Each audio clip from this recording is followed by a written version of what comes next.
नमस्कार, आप देख रहे हैं कौशाम्बी वॉइस। मैं हूं आपके साथ पलक शर्मा। आइए नजर डालते हैं खबर की ओर। जिले में सपा कार्यालयों में पहुंचे संसद और सदर विधायक।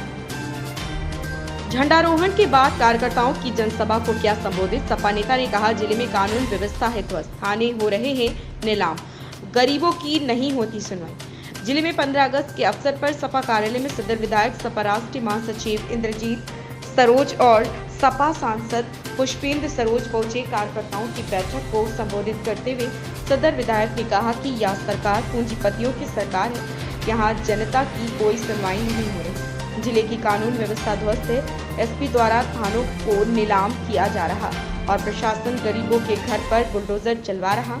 उन्होंने यह भी कहा कि गांवों में जो भाजपा सरकार ने जो गांव में पानी का पाइपलाइन बिछवाया है वो इतना घटिया है कि योजना ही फ्लॉप हो रही।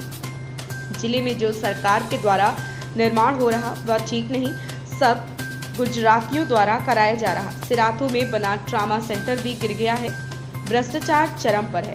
जिले में थाने बिक रहे, थानेदार आखिर पैसा कहां से दे रहा? वो हमसे आपसे ही डंडा मारकर पैसा वसूल रहे। ताश के पत्ते की तरह थानेदार को पेट दे रहे। जो पैसा नहीं देगा वो थानेदार नहीं रहेगा।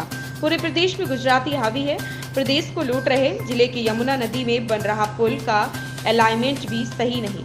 उन्होंने भाजपा सरकार को जमकर घेरा। जिले की कानून व्यवस्था के बारे में जब हिंदी खबर संवाददाता अमरनाथ झा ने सपा सांसद पुष्पेंद्र सरोज से बात की तो उन्होंने कहा कि चुनाव के बाद से हमारे लोगों को प्रताड़ित किया जा रहा और यह मामला संज्ञान में आया है, इसे जल्द ही सदन में उठाया जाएगा।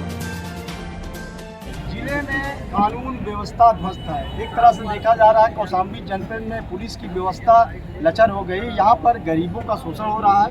SC/ST के लोगों को जो भी थाने में जाते हैं, खासकर उनका मुकदमा नहीं लिखा जाता है और कई बार पीड़ित SP से मिलने के बाद भी थाने में मुकदमा नहीं दर्ज होता है, जिसमें कि सराय वकील थाना इसमें सबसे अग्रणी है। बता दें कि यहाँ जिले में कानून व्यवस्था ध्वस्त है। इस चीज़ को जो है तो विधायक जी ने भी कहा, इसमें आपका क्या कहना है? देखिए, हमारे लोगों ने आपको बताया कि जिले की जो कानून व्यवस्था है वो जर्जर हालत में है और हमारे लोगों को स्पेशली SC/ST और पिछड़े वर्ग के और कमज़ोर लोगों को बहुत प्रताड़ित किया जा रहा है। पैसा वसूली खुलेआम हो रही है, किसी की कोई सुनवाई नहीं हो रही और खासकर जब से हमारे लोगों ने यहाँ से समाजवादी पार्टी को जिताया है और एक बदलाव करके अपनी बार भारतीय जनता पार्टी को हटाया है, उसके बाद से ये हालात बहुत बिगड़ते चले जा रहे हैं। इसको हमने संज्ञान में लिया। हमने राष्ट्रीय अध्यक्ष जी से भी बात की थी जब हम पार्लियामेंट में थे और हमने पार्लियामेंट में रह करके हमारे सांसदों ने इस हालातों को और इस प्रक्रिया जो हो रही है खास करके चुनाव के बाद उसको उठाया भी है और हमारे लोग जानते हैं। हम बस ये चाहते हैं कि जिले में जो व्यवस्था है हमारे लोग की सुनवाई और जो न्याय हो, हम किसी पक्ष में बात नहीं करते हैं। हम जो भी न्याय हो और जो भी सही और जो गलत हो उसके खिलाफ कार्रवाई हो और सही को न्याय हो। तो ये बात कर रहे थे हमारे साथ सांसद पुष्पेंद्र सरोज जी, जिन्होंने भी बताया कि जिले में जो अव्यवस्था है। भारत तो आजाद हो गया 15 अगस्त 1947 को, लेकिन PDA के लोग आज भी आजाद नहीं हुए। आप लोगों का बहुत संकुचित दायरा है, छोटा दायरा है। आप गांव के विषय में सोचते हैं और जब हम पूरे देश के विषय में सोचते हैं, देखते हैं तो आज भी गरीबों को आजादी नहीं मिली। लोग चारपाई में नहीं बैठ पा रहे, लोग घोड़ी में चढ़ के बारात नहीं ले जा पा रहे। इसी भारत देश के अंदर यह हालात बनी हुई है और जब से भारतीय जनता पार्टी आई है मैं तो देख रहा हूं कि प्रधान कोई है, प्रधानी कोई कर रहा है। प्रधान कोई है, प्रधानी दूसरा कर रहा है। तो गुलामी है कि नहीं है? गुलामी है। हम आजाद नहीं हुए। BDC कोई है, ब्लॉक प्रमुख कोई है और ब्लॉक प्रमुख बना बैठा कोई और है। हमारे जिले में भी ऐसा है, नहीं हमारे जिले में भी ऐसा है। कई ब्लॉकों में ऐसा कि ब्लॉक प्रमुख से कोई लेना देना नहीं है, केवल वो रबर की मुहर है बस। और मुझे तो लगता है ऐसे लोगों का दस्तखत भी उनके आका बना लेते हैं। दस्तखत भी उनके आका बना लेते हैं। तो प्रधान आजाद नहीं है, बीडीसी आजाद नहीं है, ब्लॉक प्रमुख आजाद नहीं है, और कई उत्तर प्रदेश में तो जिला पंचायत अध्यक्ष भी आजाद नहीं है। हरवाहा चरवाहा का बना के कर रहे हैं, सही नहीं। मैं पूरे देश और इस मंच के माध्यम से मैं कहना चाहता हूं, इस देश में बहुत से विधायक भी आजाद नहीं है। सही बता रहा हूं, बहुत से विधायक भी आजाद नहीं है इस भारत देश में। उनकी विधायकी कोई और करने का काम कर रहा है। ऐसा है भारत देश में। गरीबों के पास पहनने के लिए कपड़े नहीं, उनके पास शिक्षा का कोई माध्यम नहीं, उनके पक्के मकानों का कोई इंतजाम नहीं।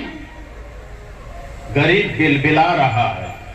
और भारतीय जनता पार्टी कहती है एकदम दूध दही की नदियां बह रही हैं, दूध दही की नदियां बह रही। भारतीय जनता पार्टी कहती। योगी महाराज अब की विधानसभा में कह रहे थे, हमारे यशस्वी प्रधानमंत्री आदरणीय मोदी जी ने हर गरीब के घर में शौचालय बना दिया। शौचालय चल रहा कि लकड़ी का अंडा धरा, नहीं बताइए।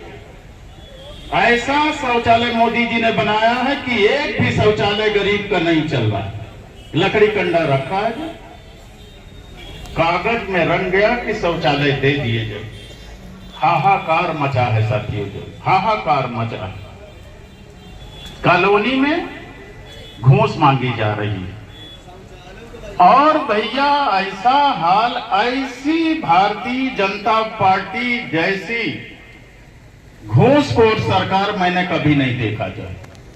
आज गरीब लोग इतना परेशान है, लेखपाल नोटिस दे रहे हैं, कानून को नोटिस दे रहे हैं घर गिराने की, तहसीलदार नोटिस दे रहे हैं, एसडीएम नोटिस दे रहे हैं घर गिराने की। जो कोई पैसा नहीं देता बुलडोजर चला दिया जाता है। सही बता रहे। क्या किसी के घर का कोई कागज है? आप जिसको भी चाहो उसे टारगेट कर लो, उसका मकान गिरा दो, कोई कागज नहीं है। गांव के जो घर बने उनका कोई कागज नहीं है, क्योंकि बाप दादों ने ऐसे बना लिया था। लेकिन लूट मची है, लूट मची है भारतीय जनता पार्टी की सरकार में। घर गिराए जा रहे हैं गरीबों के, लुटाई हो रही है, यह आलम है। और इस जिले में तो थाना बिक रहे हैं, थाना। सही बता रहे हैं, पुलिस बेलगाम है, थाना बिक रहे हैं। पान के पत्ते की तरह थाना अध्यक्षों को आए दिन फेंक दिया जाता है। जो माल नहीं देगा उसका ट्रांसफर। अब माल कहां से लाएगा थानेदार? आप हमसे लेगा कि नहीं मारेगा? मार के डंडा आपसे और हमसे वसूलने का काम करता है। भ्रष्टाचार चरम पर है साथियों। जो गांव की गलियों को खोद कर छोड़ दिया गया है। बताइए, पूरी गलियां सीसी रोडें काट। इस खबर में बस इतना ही। देखते रहे कौशाम्बी वॉइस।